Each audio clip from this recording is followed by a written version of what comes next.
We're here tonight with Wyatt Wawro, 2025 from Downers Grove South. He's got a pretty cool story and we're going to dive into it. Wyatt, when did you come to Sparks? I came over in 12U. It was my first year here. First year? Who'd you play for at 12U? Benny and Felice's team. Yeah? Yeah. How was that team? It was fun. I mean, I knew a lot of the kids from previous years, and it was a really cool experience as my first year on Sparks. I really liked it. Nice. Our 2025 group ended up yielding like a really, really good crop. And at the youth level, we had a lot of competitive teams. Scott Mentzik coached a team. Dave Triesenberg had a team. Obviously, Benny had a team. And it was always like, who's going to be the top dog, right? Yeah. So that was a cool, just competitive culture that was kind of created along those lines, right?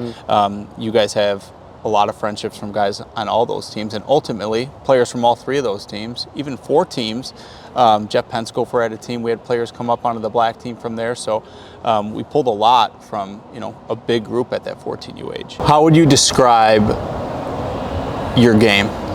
Well, I would say because of the size thing we talked about, I was really never the biggest player. I'm still not, but I think I was kind of a scrappy. I was always usually top of the order, band one usually, and a scrappy, just kind of a gamer type of player that knew how to kind of make impact, not in the same way as hitting home runs and stuff, but I was able to get on base, play good defense, and create for the team and help the team win. You play for Benny at 12, 13, and 14, and you guys transitioned to the 15U high school division, right? So, we had 6 teams at 14U, ended up having players on the black team from 4 different teams within our 14U age level.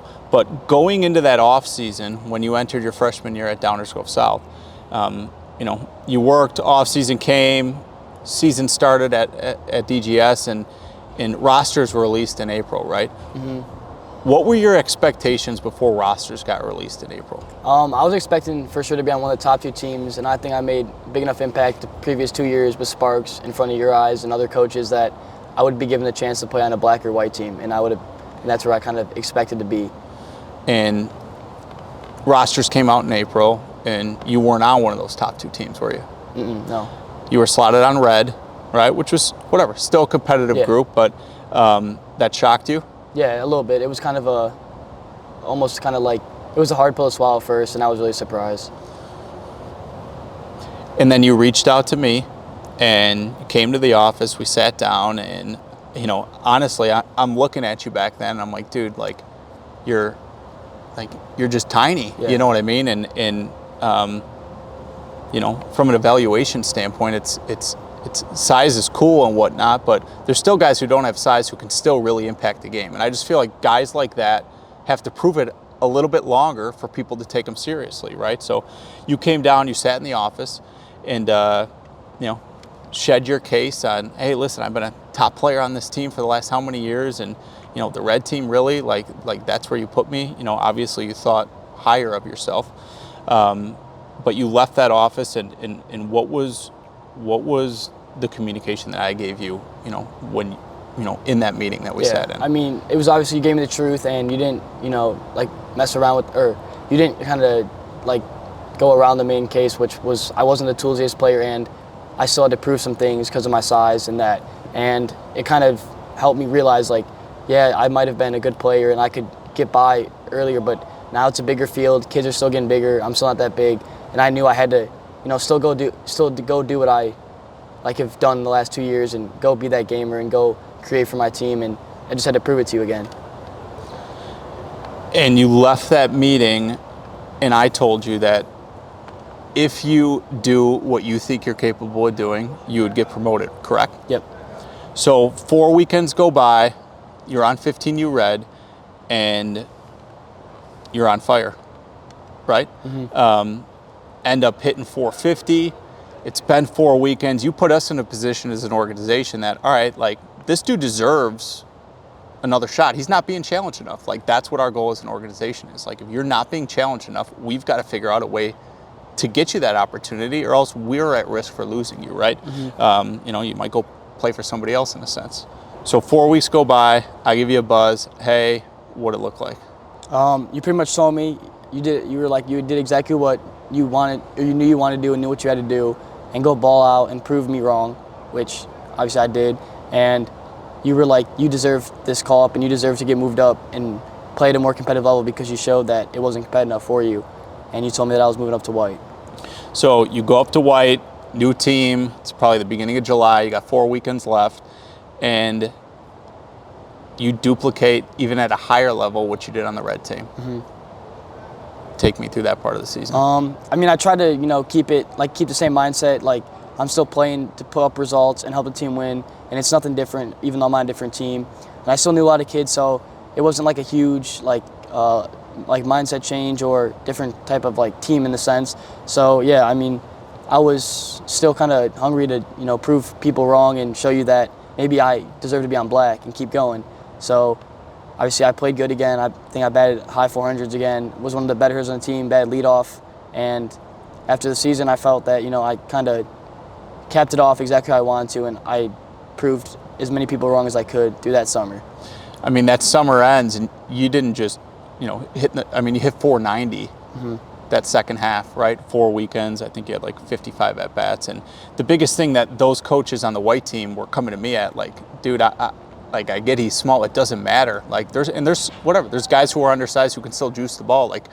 You had that ability, and whatever. I mean, you just know your game so well, right? From, being great in the box, understanding what pitches to swing at, great plate discipline, good swing decisions, different things like that. And I feel like your team's always, when you were up and they needed you, you always came through. So 15U summer season ends. You end up on White. Month of August rolls around. You're playing fall ball. Fall rosters come out. You're slotted where? Black. Top team. Wood bat, 6 weekend fall schedule, and you get slotted in that leadoff role, and the next 3 years are history. I mean, I don't know how many games you didn't lead off when you were on a team, playing for the Sparks. So you hit 327 your sophomore fall on black, which was awesome, right? I'm sure you felt like you solidified, all right, these guys ain't gonna, mess with me anymore, right? Yeah. You felt like you earned that at that point. Yeah, definitely. I think it was cool to do it on red and white, and I thought I gave you guys no choice but to give me that chance on black in the fall, which you did, and I think that helped me a lot going into that. Is I finally feel like I'm where I'm at, but it doesn't mean I have to kind of lay back or start not caring as much, because I still have to prove myself that I'm worthy of this team. And I went into the fall and I did exactly that. Like you said, bad leadoff. Was one of the better hitters again. And then that's, like I said, at the end of the summer, I felt like I was satisfied, but there was still more that had to be done. And I think I did that in the fall even more. 16U summer season.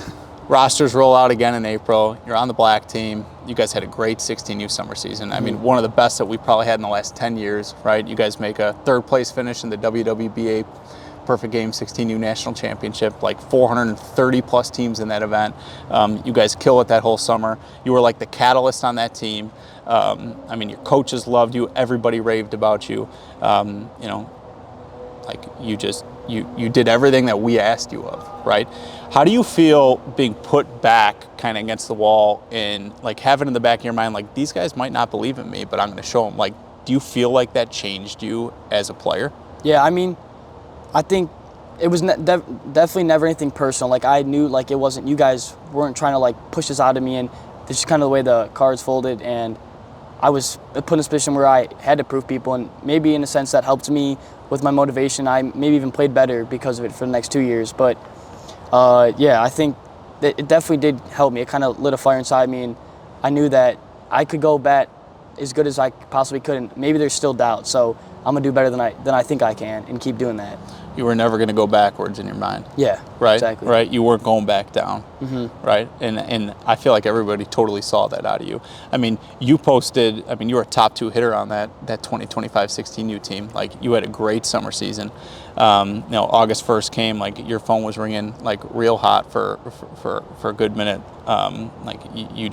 You had some really cool opportunities, and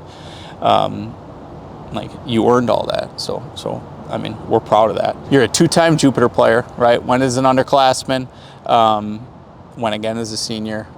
Both years had great experiences and whatnot, and ultimately ended up, getting a great deal at Northern Illinois University, right? So this is just such a cool story to tell. Undersized, like total John Cangelosi comp, right? You know, knew the strike zone super well, like just knew his game, and was just relentless out there. Wyatt did exactly what we want all of our players to do: prove us wrong, put us in a position where we have to move you. If you could tell any of the Sparks kids who are in high school now, right? You know, being good or being great is all relative to who you're around, right? We've got a big organization. There's a lot of players, and it breeds a really, really competitive culture. What would you tell guys when it comes to trusting or not trusting what we do and how we develop guys and what we want to see? What do we want to see as the Sparks organization? I think what I realized is you guys want to see us kind of handle adversity and especially perform, and I don't want like to stress the idea that you have to perform every single game or every single at bat. And there's times where you're going to struggle, and like I say in my spot, you could be in you're not the ideal spot and struggle, but there's so much time, and you have to trust people like you and the higher ups at the Sparks, because at the end of it, they do know what they're doing and they have a plan behind everything, and it's never something that's being held against you, and you kind of have to just go show out and do what they want you to do, even though it might not be expected. And in terms of results, you can't stress about results, because the more you worry about them, the less you might see them. And you just got to be true to yourself and play the game how you play the game, and don't worry about anyone else. Trust the process. Trust the process. We've got players who start on all different levels of teams, right? You know, all teams are competitive, and then you get whatever your ultra competitive teams. What drove you the most when you thought you were on red, and you wanted to get to black?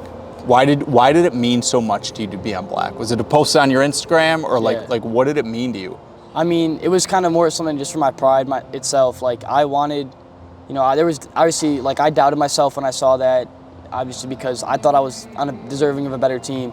But I think the biggest thing was I wanted to prove to myself that I could play with the best guys and show them that I can still post good results with the best guys. It doesn't have to be on these lower level teams, even though it's still competitive. But that black level baseball is where I guess necessarily everyone wants to be if they're serious about baseball. You want to prove to everyone that you can play with the best guys and do good. Is that good? Yeah, it was awesome. It's fucking panda up, baby. God, I'm like parched. That was really good. Did you ever think you'd get as good as you got at the game? I mean, I've been asked that question from some of my coaches, and obviously, if you told me when I got the message I was on red that freshman year this is where I was going to be, I would have kind of doubted it. But at the same time, like just because I was put on a team freshman year, my first year of high school baseball, doesn't really mean anything in the sense of the next 3 years, because freshman year is probably one of the most one of the least important years if you're trying to play at the next level, because the game's like changing so much for everybody, and everyone's got so much time to get better and bigger. So I think, like, yes, I doubted. Like I said, if you asked me if I was going to be here back then, I would have kind of like had to take a second and be like, probably not. I mean, yes, there's time, but like back then, I didn't even know if baseball was going to really translate to the next level for me, and I was going to go play somewhere. But definitely after that sophomore summer on 16U when I was on black, and I had that really good season, I think that's kind of when my eyes opened. I was like, yeah, this is I'm for real about this, and I was developed the right way, and I kind of learned the right lessons with everything I went through, and I was really happy with like the future coming and what could happen. For sure. Dude, you got a great story. I mean, I'm always talking about parents, talking with parents when it talks about roster placement and all those things, and you're the first story I get to tell to everybody, and it's a great story, and you're not the first story like that, and I sure hope you're not the last. So it's been a pleasure getting to have you here for the last freaking 5 years. All right, and we wish you nothing but the best, man. Thank you. All right.